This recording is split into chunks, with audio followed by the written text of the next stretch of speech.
আসসালামু আলাইকুম সবাইকে স্বাগত জানাচ্ছি বাংলাদেশের সর্বপ্রথম ডিজিটাল এবং পূর্ণাঙ্গ সহায়ক একটি বই ইজি অ্যাকাউন্টিং বইয়ের বেসিক কনসেপ্টের ক্লাসে। খেয়াল করে দেখো আমরা আমাদের ইজি অ্যাকাউন্টিং বইতে আমরা কিন্তু আলাদা করে তোমাদের জন্য বেসিক কনসেপ্ট রেখেছি এবং বেসিক কনসেপ্টটা কিন্তু আমরা খুবই দুর্দান্ত করে সাজিয়েছি। তোমরা এই বেসিক কনসেপ্টের যে কোনো অধ্যায় শুরুতে গিয়ে তোমরা একটা টপিক পাবা, একটা সেগমেন্ট পাবা, সেটা হচ্ছে অধ্যায়ের ধারণাগত মূল শব্দাবলী। আমরা এই অধ্যায় মানে এই সেগমেন্টটাতে আলোচনা করার চেষ্টা করেছি যে আমাদের এই অধ্যায়ে যেই ধরনের শব্দগুলো ব্যবহৃত হয়। দেখো, যেহেতু এর আগে আমরা কখনোই হিসাব বিজ্ঞান পড়ি নাই, ক্লাস অষ্টম শ্রেণী পর্যন্ত আমরা কখনোই হিসাব বিজ্ঞান পড়িও নাই। হিসাব বিজ্ঞান বলে কোনো একটা বিষয় আছে, এটাও হয়তো আমরা অনেকেই জানতাম না। না জানার কারণে কি হয়েছে যে আমরা যখনই হিসাব বিজ্ঞান পড়ি তখনই এমন কিছু শব্দ আমরা পাই যে শব্দগুলোর সাথে আমরা আগে থেকে পরিচিত না, এবং এই অপরিচিত শব্দবহুল একটা বই পড়তে গিয়ে আমাদের আসলে অনেক ধরনের সমস্যা তৈরি হয়। আমরা নিজেরা অনেক ধরনের সমস্যা অনুভব করতে থাকি। এজন্য আমি এই আইডিয়াটা নিয়েছি যে আমরা যদি অধ্যায় শুরুতে ওই অধ্যায়ের যেই শব্দগুলো ব্যবহার করা হয়, যেই টার্মগুলো ব্যবহার করা হয়, ওই শব্দগুলো সম্পর্কে যদি পরিচিত হতে পারি তাহলে কিন্তু আমাদের জন্য অনেক সহজ হয়ে যায়, তাই না? তো আমরা আজকে সেটাই করব। আমরা এই অধ্যায়ের বেশ কিছু ধারণাগত শব্দাবলী শিখব। শব্দাবলীগুলো শেখার একটাই কারণ, দেখো আমরা যখন ছোটবেলায় বানান শিখেছিলাম, বানান শেখার আগে কিন্তু আমরা স্বরবর্ণ ব্যঞ্জনবর্ণ চেনা শিখেছি। ঠিক একই রকম ভাবে এখন আমরা হিসাব বিজ্ঞান শেখার আগে হিসাব বিজ্ঞানের স্বরবর্ণ ব্যঞ্জনবর্ণ কোনগুলো, এই জিনিসগুলো একটু জানার চেষ্টা করব, যাতে করে আমাদের জন্য পরবর্তীতে এই জিনিসগুলো করা সহজ হয়। এবং ধারণাগত মূল শব্দ থেকেও কিন্তু তোমরা অনেক বেশি এমসিকিউ পরীক্ষায় কমন পাবা। এটা যে কোনো পরীক্ষাতেই হতে পারে, তোমার স্কুলের পরীক্ষা হোক, এসএসসি পরীক্ষা হোক, এখান থেকে অনেকগুলো এমসিকিউ চলে আসবে। যেহেতু এখানে আমরা একটা সব পুরো অধ্যায়ের কিওয়ার্ড গুলো নিয়ে আলোচনা করব, তো এখান থেকেও তোমরা ভালো একটা নাম্বার কমন পেতে পারো। আচ্ছা, আমরা চলে আসি ধারণাগত মূল শব্দাবলীর মধ্যে। সবার প্রথম যে শব্দটার কথা বলা রয়েছে সেটা হচ্ছে দুতরফা দাখিলা পদ্ধতি, বা বাংলা যেটা, ইংরেজিতে যেটাকে বলি ডাবল এন্ট্রি সিস্টেম। আচ্ছা, দুতরফা দাখিলা পদ্ধতি জিনিসটা কি? দুতরফা দাখিলা পদ্ধতি হচ্ছে সঠিকভাবে লেনদেন লিপিবদ্ধকরণের, সঠিকভাবে হিসাব প্রণয়নের জন্য যে ব্যবস্থায় আমরা লেনদেনগুলো তালিকাভুক্ত বা লিপিবদ্ধ করি তাকে আমরা দুতরফা দাখিলা পদ্ধতি বলি। মনে রাখতে হবে আমাদের আধুনিক হিসাব বিজ্ঞানের মূল বেসমেন্টটাই কিন্তু হচ্ছে দুতরফা দাখিলা পদ্ধতির উপরে। অর্থাৎ আমরা যত মানে আমরা যদি দুতরফা দাখিলা পদ্ধতি নাই পারি, নাই বুঝি, নাই এটা সম্পর্কে ধারণা রাখি, তাহলে কিন্তু আমরা আসলে কোনো কিছুই করতে পারবো না, কখনোই করতে পারবো না। অ্যাটলিস্ট হিসাব বিজ্ঞান নিয়ে কিছু করতে পারবো না। তাহলে হিসাব বিজ্ঞানের প্রাণ হচ্ছে আমাদের জন্য দুতরফা দাখিলা পদ্ধতি। দুতরফা দাখিলা পদ্ধতির মাধ্যমে আমরা সঠিকভাবে হিসাবগুলো প্রণয়ন করে থাকি, সঠিকভাবে হিসাবগুলো আমরা লিপিবদ্ধ করে থাকি। ওকে, এরপরে দেখো ডেবিট। আমরা এই দুইটা শব্দ সবচেয়ে বেশি ব্যবহার করব হিসাব বিজ্ঞানে। একটা হচ্ছে ডেবিট আর একটা হচ্ছে ক্রেডিট। দেখো, ডেবিট বলতে আমরা আমাদের হিসাবের বাম পাশকে বোঝাই। ডেবিট শব্দের অর্থ ডেবিট শব্দের অর্থ বাম, বা আমরা মূলত ডেবিট বলতে কি বোঝাই, আমরা আমাদের হিসাবের বইয়ের বাম দিককে বোঝাই। আর একটা জিনিস বোঝাই, সেটা হচ্ছে লেনদেনে যেই পক্ষটা সুবিধা গ্রহণ করে। প্রকৃতপক্ষে দুইটা পক্ষের একটা বেনিফিটেড থাকে, বাট আমরা ধরে নেই যে যেই পক্ষটা সুবিধা গ্রহণ করতেছে ওই পক্ষটাকে আমরা ডেবিট বলি। ভাইয়া, লেনদেনের সুবিধা গ্রহণকারী পক্ষকে কি বলা হয়? লেনদেনের সুবিধা গ্রহণকারী পক্ষকে ডেবিট বলা হয়। কি বলা হয়? ডেবিট বলা হয়, তাই না? আচ্ছা, এরপর আমরা চলে যাচ্ছি হচ্ছে ক্রেডিট। ক্রেডিট শব্দের অর্থ কি আমরা একটু খেয়াল করে দেখি ভাইয়া। এই ক্রেডিট শব্দের অর্থ হচ্ছে ডান, যা আমাদের হিসাবের ডান দিককে বোঝায়। কোন দিককে বোঝায়?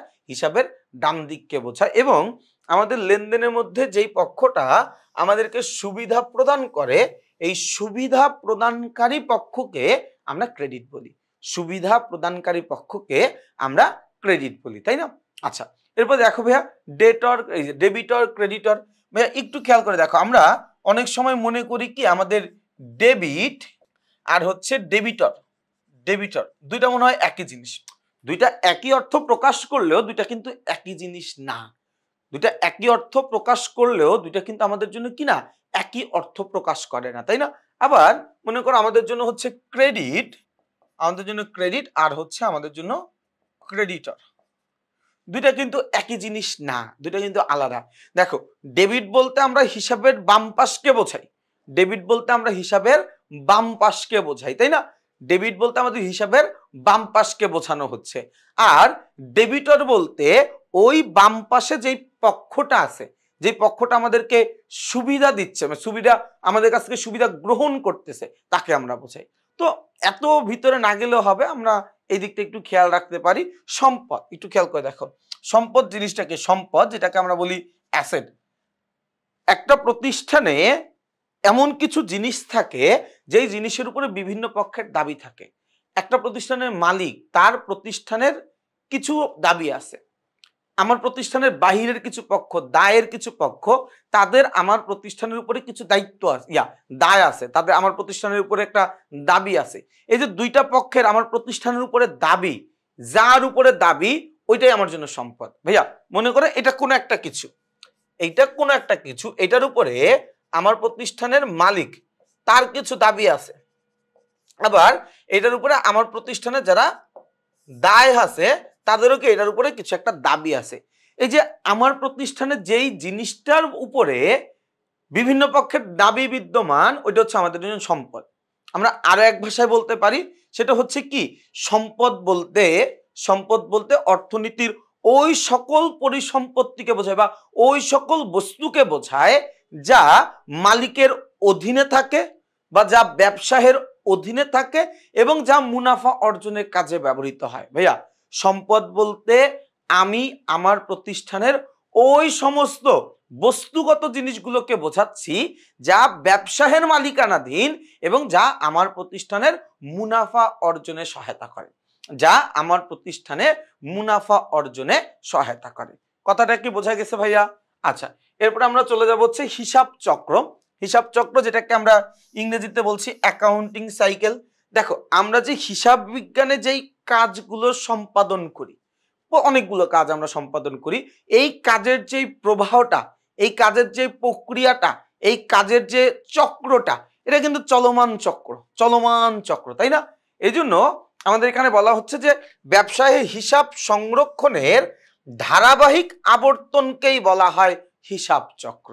ব্যবসায়ের হিসাব সংরক্ষণের ধারাবাহিক, কন্টিনিউয়াসলি যেই প্রসেসটা, কন্টিনিউয়াসলি যে আবর্তনটা, সেটাকে আমরা কি বলি? সেটাকে আমরা বলি হচ্ছে হিসাব চক্র। কি বলি ভাইয়া? সেটাকে আমরা বলি হচ্ছে হিসাব চক্র। আচ্ছা, আমাদের হিসাব চক্রের ধাপ কয়টা ভাইয়া? হিসাব চক্রের ধাপ হচ্ছে 10টা।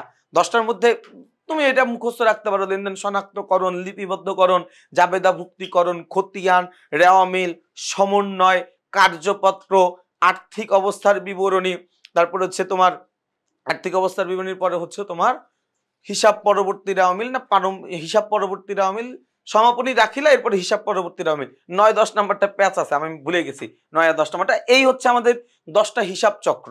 এই হচ্ছে কি আমাদের 10টা হিসাব চক্র, তাই না? তো হিসাব চক্র জিনিসটা কি ভাইয়া? আমার হিসাব বিজ্ঞান, আমার যে কাজগুলো আছে, আমার অনেকগুলা কাজ আছে, এই সবগুলা কাজকে আমি এরকম একটা চক্র আকারে প্রকাশ করব, এরকম একটা সার্কেল আকারে প্রকাশ করব। এটাকে আমরা কি বলি? এটাকে আমরা বলি হিসাব চক্র, তাই না? এটাকে আমরা কি বলি?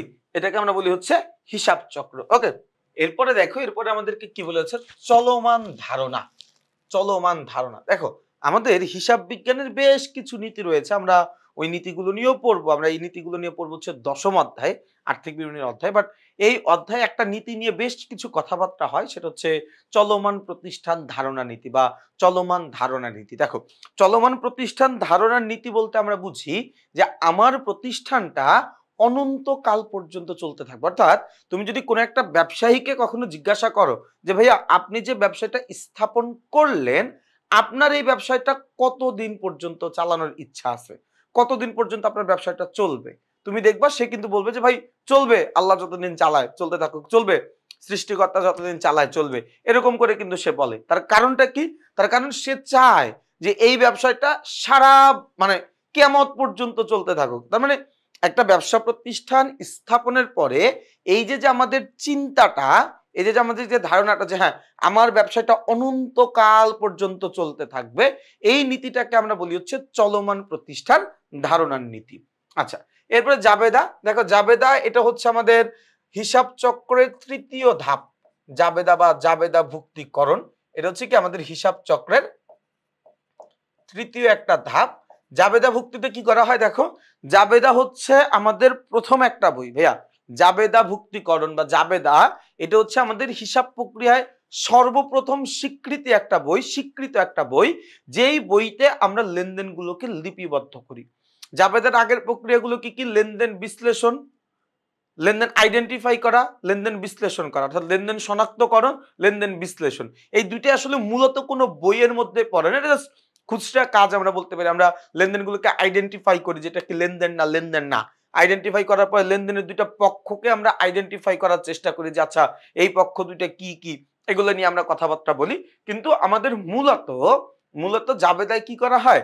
জাবেদায় আমার লেনদেন সংগঠিত হওয়ার পরে আমরা লেনদেনের দুইটা পক্ষকে আইডেন্টিফাই করি যে কোন পক্ষ, মানে আমার তো প্রত্যেকটা লেনদেনেই দুইটা পক্ষ থাকবে, তাই না? এই জন্যই তো এটার নাম দুতরফা দাখিলা পদ্ধতি। দুতরফা দাখিলা পদ্ধতিতে প্রতিটা লেনদেনের কমপক্ষে দুইটা পক্ষ থাকে।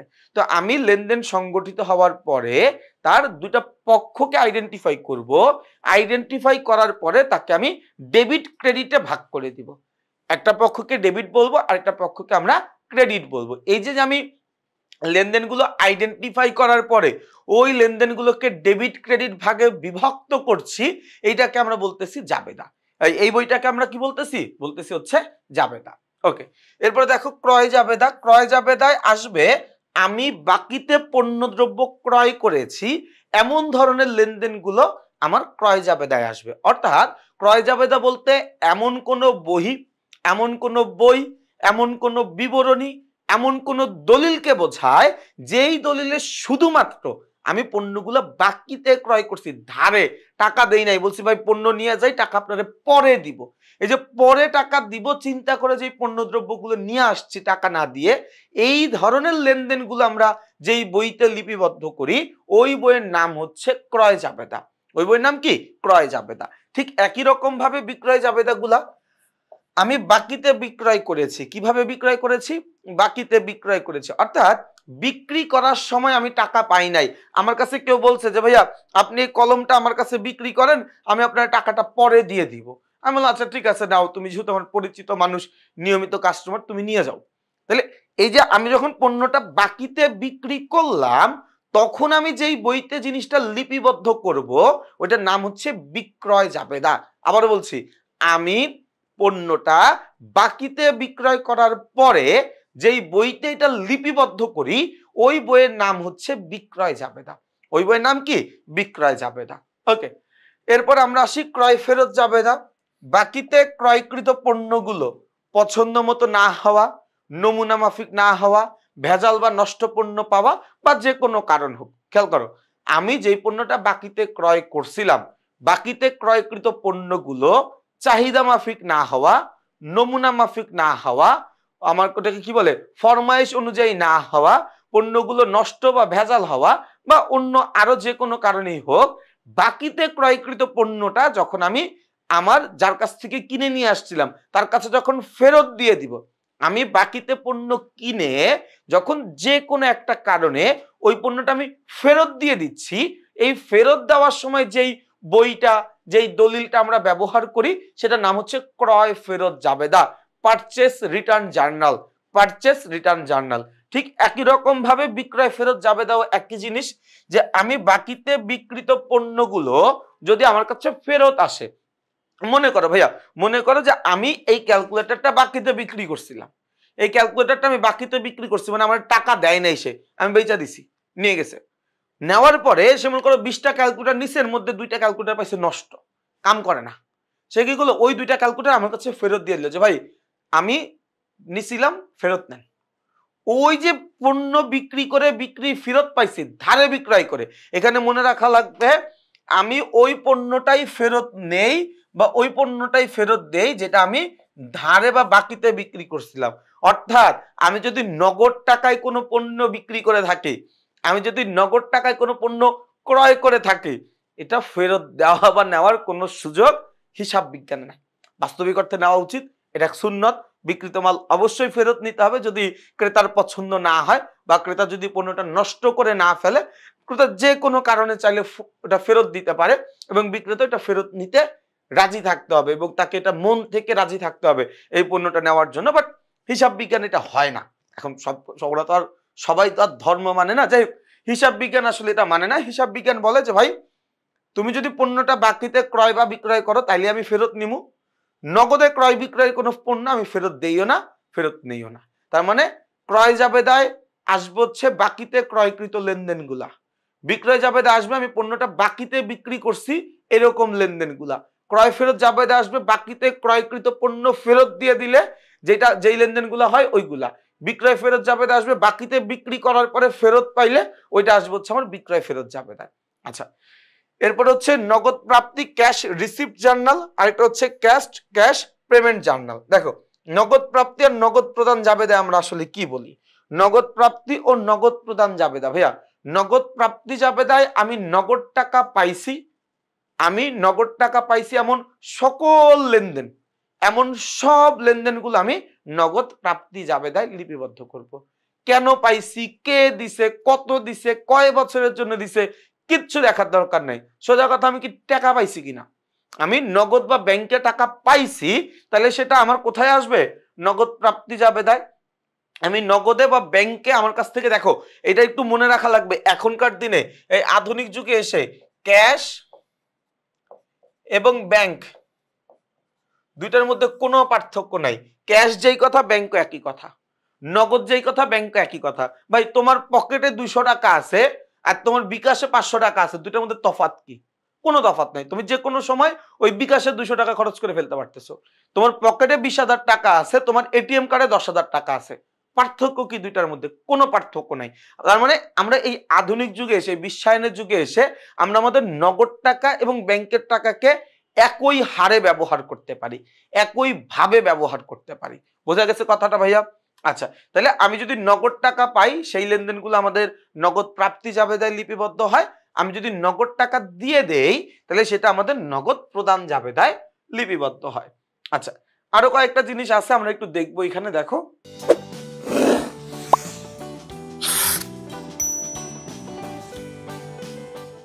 এরপরে হচ্ছে আমাদের প্রকৃত জাবেদা, জেনারেল জার্নাল। দেখো যেই সব লেনদেন বিশেষ জাবেদায়, বিশেষ জাবেদা মানে এই যে মাত্র যে জাবেদাগুলো আলোচনা করলাম, ক্রয় জাবেদা, বিক্রয় জাবেদা, ক্রয় ফেরত জাবেদা, বিক্রয় ফেরত জাবেদা, নগদ প্রাপ্তি, নগদ প্রদান, এই ছয়টা কি কি ভাইয়া? এই কি কি? দেখো ক্রয় জাবেদা, বিক্রয় জাবেদা, ক্রয় ফেরত জাবেদা, বিক্রয় ফেরত জাবেদা, নগদ প্রাপ্তি জাবেদা, নগদ প্রদান জাবেদা। এই 6টা জাবেদা বাদ দিয়ে পৃথিবীতে আর যত জাবেদা আছে সবগুলো জাবেদাকে আমরা বলি প্রকৃত জাবেদা, সবগুলো জাবেদাকে আমরা বলি জেনারেল জার্নাল। কি কি বাদ দিয়ে? ক্রয় জাবেদা, বিক্রয় জাবেদা, ক্রয় ফেরত জাবেদা, বিক্রয় ফেরত জাবেদা, নগদ প্রাপ্তি জাবেদা, নগদ প্রদান জাবেদা। এগুলো বাদ দিয়ে বাকি সব জাবেদা আমার জন্য প্রকৃত জাবেদা, তাই না? আচ্ছা, এরপর দেখো খতিয়ান নিয়ে তো একটা অধ্যায় আছে, আমরা এটা নিয়ে তো বিস্তারিত আলোচনা করতেই পারবো। আমরা জাস্ট দেখো এইখানে হচ্ছে কি আমরা যেই টার্মগুলো আলোচনা করছি, যে কিওয়ার্ড গুলো আলোচনা করছি, এটা ভবিষ্যতে গিয়ে মানে আমরা সামনের দিকে যখন যাব প্রতিটা এক একটা অধ্যায় হয়ে যাবে। আমাদের হিসাব বিজ্ঞান বই 3য় অধ্যায় দুতরফা দাখিলা পদ্ধতি, এই অধ্যায়টা আসলে আমার পুরো হিসাব বিজ্ঞানকে রিপ্রেজেন্ট করে। পুরো হিসাব বিজ্ঞানকে রিপ্রেজেন্ট করার কারণে ওর মধ্যে আসলে কিওয়ার্ডের সংখ্যা একটু বেশি এবং এই কিওয়ার্ড দিয়ে পরবর্তীতে আমাদের একটা চ্যাপ্টার হয়ে যাবে। যেমন লেজার, খতিয়ান দিয়ে একটা চ্যাপ্টার আছে, ট্রায়াল ব্যালেন্স দিয়ে একটা অধ্যায় আছে, কার্যপত্র দিয়ে আমরা ইন্টারমিডিয়েটে একটা অঙ্ক পাবো, একটা অধ্যায় পাবো, আর্থিক বিবরণী দিয়ে আমাদের এই নবম দশম শ্রেণীর 10 অধ্যায় একটা অঙ্ক আছে, তো আমরা এগুলো পাবো আর কি। দেখো খতিয়ান কি? জাবেদায় লিপিবদ্ধ করার পরে, জাবেদা আমরা লিপিবদ্ধ করি কিভাবে? হিসাবের 2টা পক্ষ বের করে, তাই না? একাধিক পক্ষ বের করে ওই পক্ষগুলোকে বিশ্লেষণ করে আমরা কি করি? জাবেদায় লিপিবদ্ধ করি।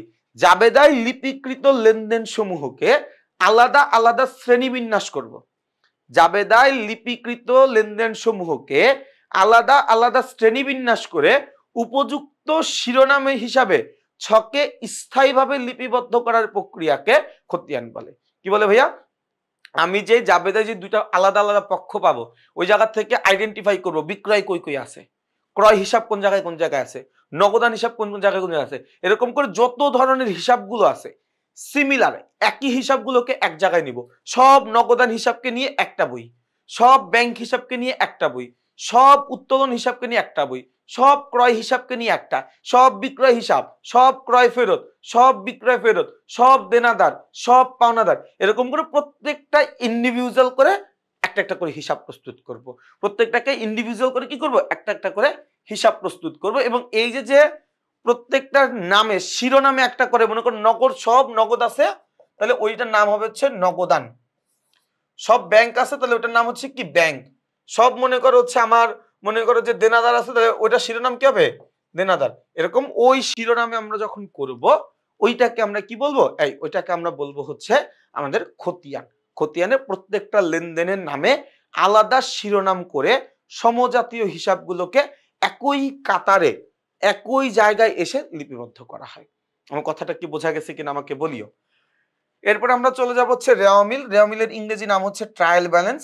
রেওয়ামিল তৈরির প্রধান উদ্দেশ্য হচ্ছে হিসাবের গাণিতিক শুদ্ধতা যাচাই করা। তুমি বলতে পারবে হিসাবের গাণিতিক শুদ্ধতা জিনিসটা কি? দেখো, আমরা যে খতিয়ান করছি, খতিয়ানের উদ্ধৃতের দ্বারা কিন্তু আমরা রেওয়ামিল প্রস্তুত করি। এখন রেওয়ামিল প্রস্তুত করার প্রধান উদ্দেশ্য হচ্ছে আমার এ যাবৎকালে হিসাবে কোনো ভুল আছে কিনা ওই ভুলগুলোকে আইডেন্টিফাই করা। আমরা যদি কোনো ভুল করে থাকি সেই ভুলটা এসে ধরা পড়বে কি রেওয়ামিলের মধ্যে। তার মানে রেওয়ামিল কাইন্ড অফ স্ক্যানার হিসাবে কাজ করে। কি হিসাবে কাজ করে ভাইয়া? রেওয়ামিল কাইন্ড অফ স্ক্যানার হিসাবে কাজ করে। ও কি করে, যদি হিসাবে কোনো ভুল ত্রুটি থেকে থাকে ওই ভুল ত্রুটিগুলো যাচাই করার চেষ্টা করে। যদিও এই রেওয়ামিল নামে স্ক্যানারে কয়েকটা ফুটা আছে, ও হচ্ছে কয়েক ধরনের ভুল ধরতে পারে না, যেটাকে আমরা বলি রেওয়ামিলের সীমাবদ্ধতা। কয়েকটা ভুল ধরতে পারে না, কয়েকটা ভুল ছাড়া পৃথিবীর যত ধরনের ভুল হোক না কেন ও আমাকে এটা আইডেন্টিফাই করে দিবে। তো এই যে যে বিবরণীর মাধ্যমে আমরা হিসাবের গাণিতিক শুদ্ধতা যাচাই করে লেনদেনগুলোকে, হিসাবগুলোকে, খতিয়ানের উদ্ধৃতগুলোকে ডেবিট ক্রেডিট শ্রেণীতে বিভক্ত করে লিপিবদ্ধ করি, সেটাকে আমরা বলি রেওয়ামিল বা ট্রায়াল ব্যালেন্স। এরপর আমরা আসি সমন্বয় দাখিলা, যেটাকে আমরা ইংরেজিতে বলি অ্যাডজাস্টিং এন্ট্রি। আচ্ছা, সমন্বয় দাখিলা জিনিসটা কি ভাইয়া? দেখো, আমার ব্যবসায়ের প্রকৃত আর্থিক অবস্থা জানার জন্য, প্রকৃত আর্থিক অবস্থা নির্ণয় করার জন্য ওই হিসাবকালে, ওই সংশ্লিষ্ট বছরে, ওই সংশ্লিষ্ট মাসে, ওই সংশ্লিষ্ট পাক্ষিক, মানে আমার হিসাবকাল যতদিনের, হিসাবকাল 1 মাসের হইতে পারে, 6 মাসের হইতে পারে, 3 মাসের হইতে পারে, 9 মাসের হইতে পারে, 12 দিনের হইতে, 12 মাসের হইতে পারে, 15 দিনের হইতে পারে। এটা পুরোটা ব্যবসায়ের উপরে ডিপেন্ড করে যে সে তার হিসাবকাল কতটুকু রাখবে। ওই সংশ্লিষ্ট, ওই নির্দিষ্ট একটা হিসাবকালের প্রকৃত আর্থিক অবস্থা, অ্যাকচুয়ালি ওই বছরের ওই ফাইন্যান্সিয়াল ইয়ারের কি অবস্থা, ওইটা যাচাই করার জন্য, ওইটা হিসাব করার জন্য আমরা কি করি, আমরা হচ্ছে আমাদের যে প্রাপ্য আয়, বকেয়া খরচ, অগ্রিম খরচ এবং অনুপার্জিত আয়, এই দফাগুলাকে আমরা কি করি, সমন্বয় করি। এবং এটাকে আমরা কি বলি, এটাকে আমরা বলি হচ্ছে সমন্বয় দাখিলা। এটাকে আমরা কি বলি, আমরা বলি সমন্বয় দাখিলা। এরপরে ভাই দেখো কার্যপত্র। কার্যপত্রকে ইংরেজিতে আমরা বলি হচ্ছে ওয়ার্কশিট। এন্ড কার্যপত্র জিনিসটা আসলে কি, দেখো, কার্যপত্র তৈরি করার অন্যতম প্রধান উদ্দেশ্য হচ্ছে আমরা আর্থিক বিবরণী তৈরিটাকে সহজতর করতে চাই। এই যে আর্থিক বিবরণী প্রস্তুত সহজতর করার উদ্দেশ্যে ঐচ্ছিক কাজ হিসাবে, ভাইয়া আর্থিক বিবরণী কিন্তু আমাদের ঐচ্ছিক কাজ না। তোমাদের একটা এমসিকিউ আসে, অনেক আসে, যে হিসাব চক্রের ঐচ্ছিক ধাপ কোনটি, কার্যপত্র। আমি কি বললাম যে আমি যতগুলো কিওয়ার্ড পড়াচ্ছি, আমাদের যতগুলো অধ্যায় আছে সবগুলো অধ্যায়ে আমি কিওয়ার্ড নিয়ে আলোচনা করব। সবগুলা কিওয়ার্ড থেকে তোমরা যদি কম হইলো, একদম যদি কমও হয়, এরপরে তোমরা 10টা এমসিকিউ পাবা। 10টা এমসিকিউ শুধুমাত্র কিওয়ার্ড থেকে কমন পাবা। আমি এটা 100% শিওর দিয়ে বলতে পারি, এটা আমি 100% শিওর করে বলতে পারি। অ্যাট লিস্ট 10টা এমসিকিউ কমন পাবা শুধুমাত্র কিওয়ার্ড গুলো যদি পড়ো। এই যে আমাদের যে ধারণাগত মূল শব্দ আছে, এটার উদ্দেশ্য কিন্তু তোমাকে এমসিকিউ কমন দেওয়া না। মানে আমি যেই ধারণাগত মূল শব্দ আমাদের ইজি অ্যাকাউন্টিং বইতে রাখছি, এটার উদ্দেশ্য কিন্তু তুমি এমসিকিউ কমন পাবা এটা একদমই না। বাট জিনিসটা এরকম করেই তৈরি করা। আমার কথা হচ্ছে তুমি কোন একটা কিছু পড়তেছো, ওই জিনিস থেকে তোমাকে যত বেশি বেনিফিটেড করা যায়। তুমি তো পড়বাই, ধারণাগত মূল শব্দ না পড়লে তুমি অঙ্ক করবা কেমনে? ধারণাগত মূল শব্দ তোমাকে পড়তেই হবে। তো এই জিনিসটা পড়ে তুমি কত বেশি বেনিফিটেড তোমাকে করা যায়, এই জন্য কিন্তু এইরকম করে তৈরি করা, ঠিক আছে। আচ্ছা, তাহলে ভাই কার্যপত্র কি? কার্যপত্র হচ্ছে আর্থিক বিবরণী প্রস্তুতকে সহজতর করার জন্য ঐচ্ছিক একটা কাজ, বহু ঘরা বিশিষ্ট একটা বিবরণী তৈরি করি, যেটাকে আমরা বলি কার্যপত্র। কার্যপত্র ৮ ঘরা হইতে পারে, ১০ ঘরা হইতে পারে, ১২ ঘরা হইতে পারে। কথাটা কি বোঝা গেছে ভাইয়া? আচ্ছা, এরপরে আমরা চলে যাব হচ্ছে আর্থিক বিবরণী, যেটাকে আমরা ইংরেজিতে বলি হচ্ছে ফাইন্যান্সিয়াল স্টেটমেন্ট।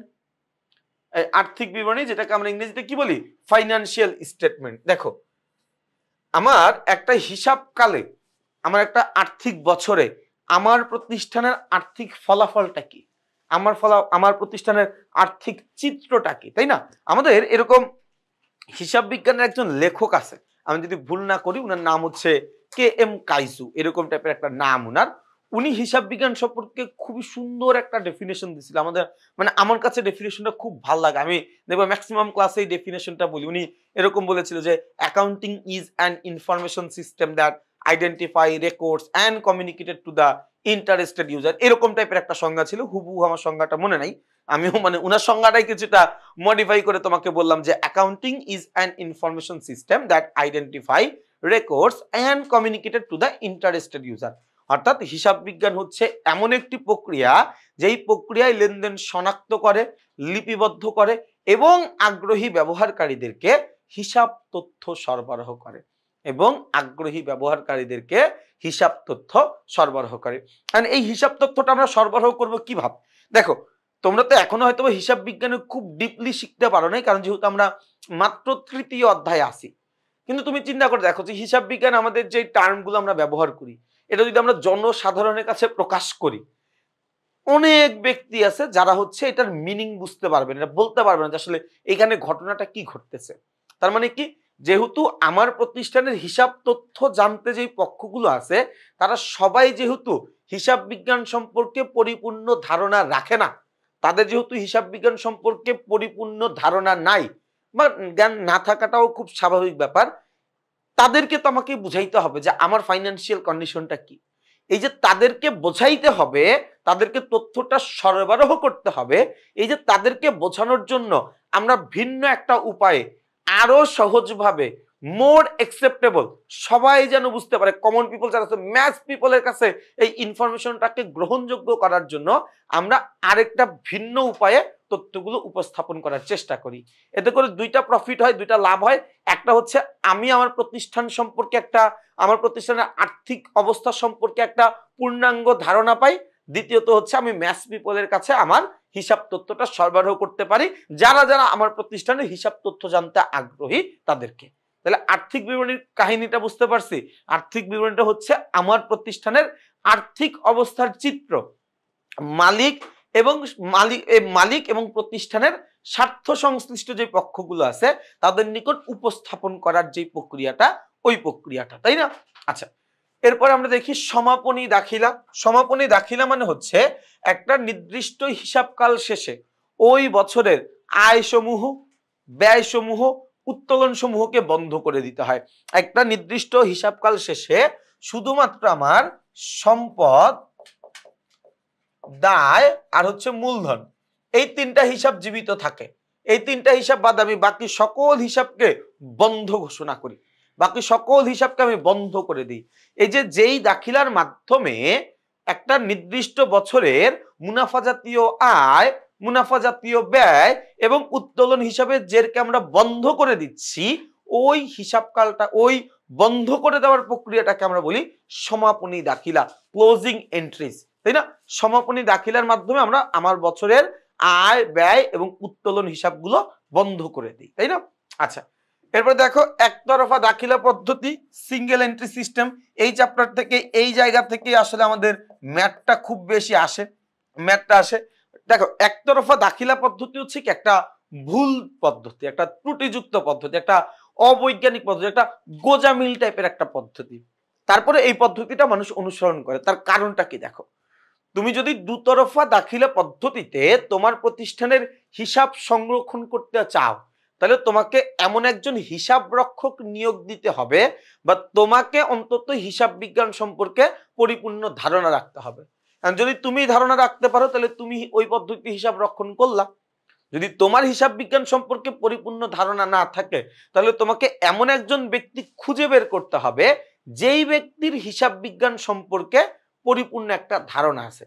তোমার কাছে কি মনে হয় যে যেই ব্যক্তির দুতরফা দাখিলা পদ্ধতি বা ওভারঅল অ্যাকাউন্টিং সম্পর্কে অনেক ভালো একটা বেসিক ডেভেলপ করা আছে, তাকে কি তুমি 20 টাকা বেতনে চাকরি দিতে পারবা? তাকে কি তুমি 5,000 টাকা বেতনে চাকরি দিতে পারবা? তাকে মিনিমাম একটা সম্মানই তোমাকে দিতে হবে। এখন একটা পানের দোকানদার তার মাস শেষে ঠিক কত টাকা প্রফিট হয় যে সে 20,000, 25,000, 30,000 টাকা খরচ করে দুতরফা দাখিলা পদ্ধতিতে হিসাব রাখবে, এরকম একজন হিসাব রক্ষক নিয়োগ দিবে।